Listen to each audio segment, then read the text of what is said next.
Hello, wahai orang yang pernah tengok saya Clapman, apa khabar? Hari ni saya nak bahas karakter yang mirip dengan karakter anime, iaitu One Punch Man, iaitu karakter Kana. Ya, karakter ni memang mirip One Punch Man lah. Ya, kena sekali tu lah. Ya, saya tengok saya Clapman ni sebab ada unsur-unsur anime komedi semua. Ya, anime semua ada dalam cerita ni. Ya, kadang-kadang Kana ni dari Sasuke lah, dari tu lah, dari inilah. Kadang-kadang dia One Punch Man lah. Apa ni? Saya Clapman, ada One Punch Man, ada Sasuke. Apa ni? Dia dari Saitama, lepas tu dari Sasuke. Apa dia karakter anime, pernah berharap ada rambut, tapi bila dia kata, kalau kau ada rambut, kau tak mirip diri sendiri. Ya. Ya, kalau ada rambut, tak mirip identity. Ya. Karakter Kana ni katanya pelukis manga, pelukis komik saya Clapman ni, apa ya, pelukis komik dia ni kan, katanya pernah tu masukkan avatar sekali. Ya, Kana ni pernah jadi avatar Aang lah. Ya, lebih tepat ni, dia ni ceritanya agak membosankan lah bagi saya. Ya, selalu komedi. Ya, cerita agak susah lah. Ya, jangan lupa tekan butang subscribe atau loceng. Okey, untuk siapa yang pernah tengok saya Clapman ni, anda sila tengok sendirilah. Ya, banyaklah karakter yang saya mahu bahas. Mulanya baru bahas tu lah. Okey, jangan lupa tak tahulah si Juliet tu dah dapat kerja baru. Ya, saya tertanya, dia masih nak kerja kat Indonesia atau pindah negara saja? Sebab negara tu saya tak rasa akan maju sebab ada si badut yang memerintah. Apa tu? Ya. Okey, jangan lupa tekan butang subscribe atau loceng.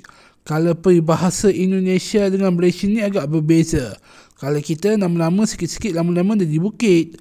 Ya, kalau peribahasa mereka, ya, mati satu tumbuh seribu. Itu yang membuatkan negara mereka kurang maju. Ya, lebih tepatnya lambat maju ke depan lah. Malaysia lebih cepat maju daripada mereka. Ya, macam nak cakap, ya, cuci wang, ya, mencuci duit adalah hal yang salah. Apa tak tadi, anggota LPPN tidak dibuang. Ya, tidak dijadikan karakter villain. Ya, seharusnya meninggal saja. Ya, sebab ambil orang selalu tersenyum lah. Itulah akibatnya. Kalau ambil orang yang famous, kalau tak ambil orang yang tak ambil orang yang masih baru tadi. Kali ambil lah orang yang masih baru, malah ambil orang yang terkenal. Ya. Okey, apa ni, Chicken Saroni pergi mana tah? Ya, saya tahu Chicken Saroni dah pun pergi, meninggal dunia. Amin. Semoga Ahmad Saroni dengan isteri dan anak dia meninggal dunia. Amin lah. Ya, kalau dia balik sebelum ke Indonesia lebih teruk lah.